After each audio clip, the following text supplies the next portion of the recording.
तो रमेश बाबू एक barber family में पैदा हुए थे। उनका पुश्तैनी काम था लोगों के बाल काटना, मतलब उनकी नाई की दुकान थी बेंगलुरु में। कुछ टाइम के बाद जो रमेश बाबू थे उनके पिता का देहांत हो जाता है, तो अब पूरी परिवार की जिम्मेदारी रमेश बाबू के ऊपर आ जाती है। रमेश बाबू को दुकान भी चलानी है, जो बार्बर शॉप उनके पिता ने खोली हुई थी वो भी चलानी है, घर का भी देखना है। उनकी माँ बूढ़ी हो चुकी थी, तो रमेश बाबू ने कुछ टाइम के लिए दुकान को बंद रखा। उन्होंने अखबार बेचे। उनकी माँ काम चलाने के लिए, घर खर्च चलाने के लिए दूसरों के घरों में काम करने जाती थी, तो उनकी मदर ने वो काम किए। बट रमेश बाबू के दिल में कुछ और चलता था, उनको कुछ बड़ा करना था। तो 1993 की बात है, रमेश बाबू ने एक ओमनी गाड़ी खरीदी और उन्होंने tour and travels company start की एक गाड़ी से। तो दोस्तों अभी ये 2025 चल रहा है। 2025 में अगर रमेश बाबू की टोटल वैल्यू देखी जाए तो करीब 1500 करोड़ रुपए के आसपास होती है। रमेश बाबू ने इस टाइम में क्या किया, उन्होंने टूर एंड ट्रेवल जो कंपनी खोली थी एक गाड़ी से, उससे उन्होंने अच्छा खासा पैसा कमाया। धीरे धीरे उन्होंने लोन लेके और गाड़ी खरीदी, धीरे धीरे और गाड़ी खरीदी। तो ऐसे उन्होंने अपने कारोबार को बढ़ाया। कारोबार बढ़ने के बाद उनके दिमाग में आया कि बेंगलोर जैसे सिटी में शादी ब्याह और बहुत सारे फंक्शन होते रहते हैं, तो कुछ लोग ऐसे हैं जिनके पास लाखों रुपए तो है खर्च करने के लिए, बट करोड़ों रुपए नहीं है। तो रमेश बाबू ने जो लग्जरी गाड़ी होती है, रोल्स रॉयस और लैम्बोर्गिनी, ऑडी, जो इस टाइप की रेपुटेड गाड़ियां होती है, कॉस्टली गाड़ियां होती है जो करोड़ों में आती है, कुछ लोग उनको खरीदना अफोर्ड नहीं कर सकते।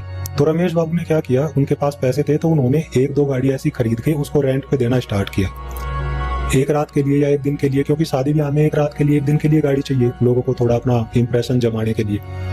तो रमेश बाबू ने ऐसे करके गाड़ियों को रेंट पे देना स्टार्ट किया, लग्जरी गाड़ियों को। तो ऐसे उनकी अच्छी खासी कमाई होने लगी।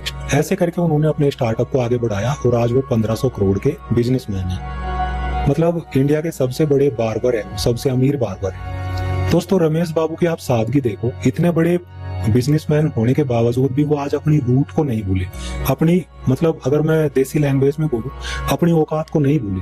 उनको पता है कि मैं एक बार्बर फैमिली से बिलोंग करता हूँ।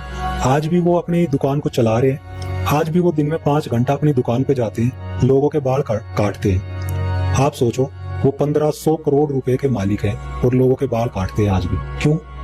क्योंकि उनका कहना है कि मैं जिस फैमिली में पैदा हुआ हूँ वो मेरा पुश्तैनी बिजनेस है, पुश्तैनी काम है बाल काटना, मैं कैसे अपना पुश्तैनी काम छोड़ दूं।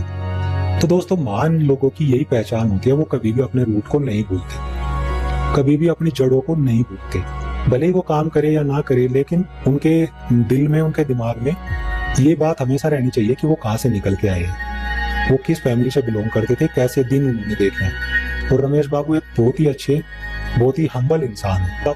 तो दोस्तों रमेश बाबू की स्टोरी से आपको क्या सीख मिलती है? रमेश बाबू की स्टोरी से आपको सीख मिलती है कि इंसान कितना भी बड़ा हो जाए, इंसान को जमीन पे ही रहना चाहिए। कितने भी उसके पर निकल आए, पंख निकल आए, उसको जमीन पे ही रहना चाहिए, हवा में नहीं उड़ना चाहिए।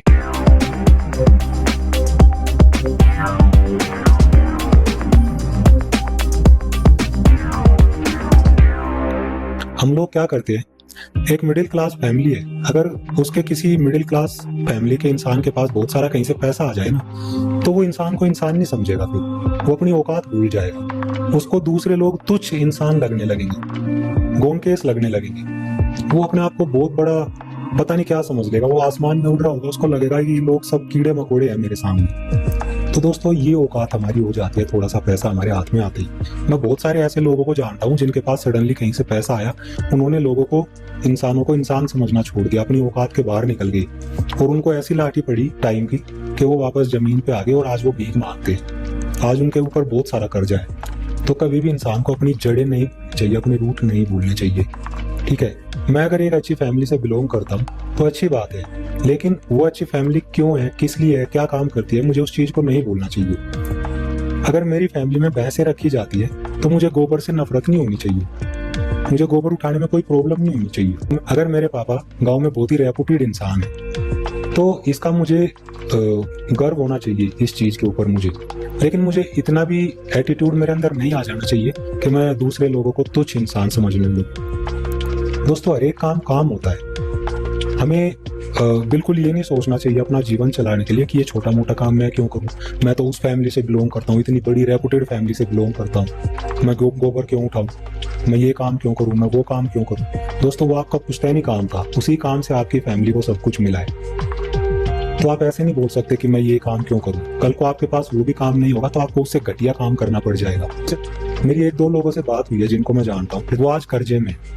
उनको अगर मैंने बोला कि आप एक काम करो, एक रिक्शा ले लो, आजकल ई रिक्शा का चलन है, किसी भीड़ भाड़ वाले रूट पे आप देखो, आप दिन भर में 1000 रुपए कमा सकते हो। तो उनका पहला जवाब यही मिला, हम रिक्शा चलाएंगे, हमारे बड़ों ने भी आज तक ये काम नहीं किया। अरे बड़ों ने नहीं किया ये काम, लेकिन बड़ों के ऊपर कर्जा भी तो नहीं था। बड़े अपनी जीविका अच्छे से चला रहे थे, उनके पास बहुत सारे काम थे करने के लिए। वो अपने उन्हीं काम से रेपुटेशन गेन किए हैं गांव में, अपने आस पड़ोस में उसी काम से वो रेपुटेशन गेन किए हैं। हर चीज में दोस्तों बदलाव आता है। कल को जो जीविका चलाने के रोजगार थे ना, परसों वो नहीं रहेंगे, परसों दूसरे रोजगार उनकी जगह ले लेंगे। तो हमें कभी भी ये नहीं सोचना चाहिए ये काम छोटा है, मैं इसको क्यों करूं, मैं तो इतनी अच्छी फैमिली से बिलोंग करता हूँ, उतनी अच्छी फैमिली से बिलोंग करता हूँ। काम काम होता है, हर एक काम को आप परफेक्ट तरीके से नहीं कर सकते।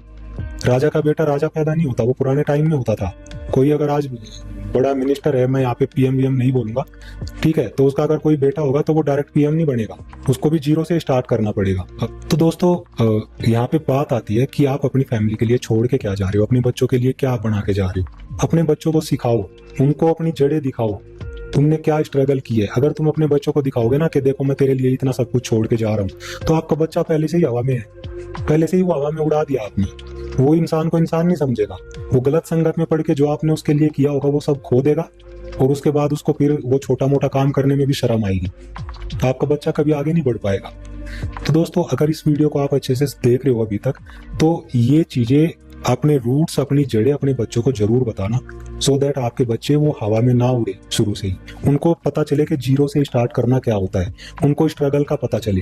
और ऐसे ही बच्चे जो पहले से हवा में उड़ रहे होते हैं ना, जिनको फैमिली इतना सब कुछ दे के जाती है, उनको जीरो से स्टार्ट करना नहीं आता, वही बच्चे कल को जाके प्रेशर झेल नहीं पाते सोसाइटी का, और कल को जब ताने पड़ने स्टार्ट होते हैं तो वो सुसाइड कर लेते हैं, वो कुछ उल्टा पुल्टा गलत कदम उठा लेते हैं, क्योंकि उनको पता ही नहीं, वो जमीन से जुड़े हुए ही नहीं है।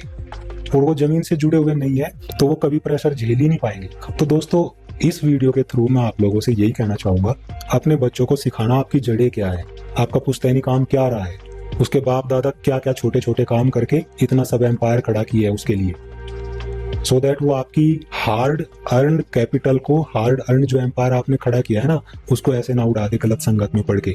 उसको पता होना चाहिए कैसे जीरो से स्टार्ट करके इतना बड़ा एम्पायर खड़ा किया जाता है। अब मैंने रमेश बाबू की स्टोरी कहीं पढ़ी थी, तो मुझे लगा कि इस चीज के ऊपर मुझे एक वीडियो बना देना चाहिए, सो दैट लोग अपने बच्चों को सिखा पाए कि पैसे की अहमियत क्या होती है, जीरो से कैसे स्टार्ट किया जाता है, कैसे हमने उनके लिए स्टार्ट करके इतना सब कुछ खड़ा किया है जिसको वो फिजूल खर्ची में उड़ा रहे हैं आज।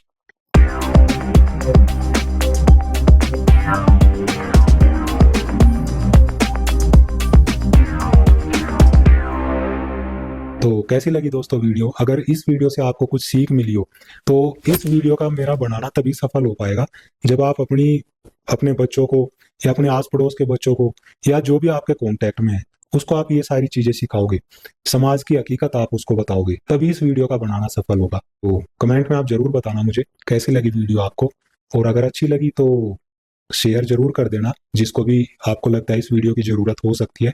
तो मैं मिलता हूँ आप लोगों से नेक्स्ट वीडियो में। थैंक यू, जय हिंद।